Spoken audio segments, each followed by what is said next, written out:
حضرت عائشہ صدیقہ رضی اللہ تعالیٰ عنہ فرماتی ہیں میں نے نبی پاک صلی اللہ تعالیٰ علیہ وآلہ وسلم کو نا مرض وصال تک دیکھا ہے، حضور کے وصال تک، کہ حضور قرآن پاک کی آخری 2 سورتیں پڑھ کے سورت فلق اور ناس اپنے ہاتھوں پہ پھونکتے تھے، پھر جسم پہ ملتے تھے۔ قرآن پاک میں شفا ہے۔ اب تو لوگوں نے دم درود کو نا اس کو بڑا ہلکا سا کام سمجھ لیا۔ ویسے بھی یہ عاملوں کے ہتھے چڑھ گیا، ملنگوں کے ہتھے چڑھ گیا، کاروبار بن گیا، تجارت بن گئی۔ ورنہ قرآن پاک کی آیات پڑھی جائیں تو حضور نے فرمایا سورہ فاتحہ میں شفا ہے، اس میں کرم ہے۔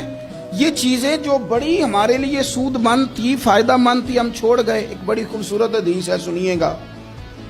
حضرت ابو سعید خدری رضی اللہ تعالیٰ عنہ حدیث کے راوی ہیں، بخاری میں موجود ہے۔ ارشاد فرماتے ہیں کہ ہم ایک سفر پہ تھے، واپس آ رہے تھے، ایک جگہ رات کو قیام کیا، ہونا تھا، بستی تھی۔ بستی کے لوگوں نے نہ کھانا پوچھا نہ پانی پوچھا، کوئی ضیافت نہیں کی۔ آدھی رات کا وقت آیا تو ایک بندہ دوڑا دوڑا آیا، کہنے لگا ہمارے سردار کو بچھو نے کاٹ لیا ہے، تم میں سے کوئی بندہ دم درود کر لیتا ہے؟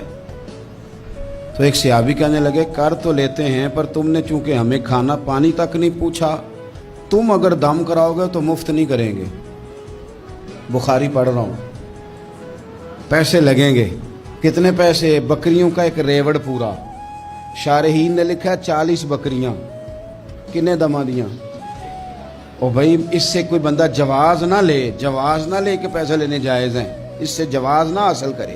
آپ بات کو سمجھیں، پس منظر کیا ہے؟ پانی تک نہیں تم نے پوچھا۔ کچھ لوگوں کا علاج ہوتا ہے، انہوں نے کہا پیسے لیں گے دم کر دیں گے۔ صحابی نے کہا، حضرت ابو سعید خدری رضی اللہ تعالیٰ عنہ فرماتے ہیں وہ چونکہ تنگ تھے، بچھو کاٹ کے، اور سردار کو کہا چل تو صحیح نا۔ صحابی گئے، سورہ فاتحہ پڑھ کے دم کیا، اور حدیث بخاری سے میں آپ کو دکھاؤں گا۔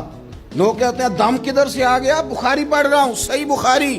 شفا تو اللہ نے دینی ہے نا، رب کریم نے شفا دے دی۔ بکریاں لے لیں، آ گئے جہاں آرام کر رہے تھے اس جگہ۔ صحابہ میں اختلاف ہو گیا، کچھ کہنے لگے بکریاں لینی چاہیے تھی، کچھ کہنے لگے نہیں لینی چاہیے تھی۔ حضرت ابو سعید خدری رضی اللہ تعالیٰ عنہ فرماتے ہیں پھر ہم نے فیصلہ کیا چپ کر کے سو جاؤ، صبح حضور کی بارگاہ میں جائیں گے۔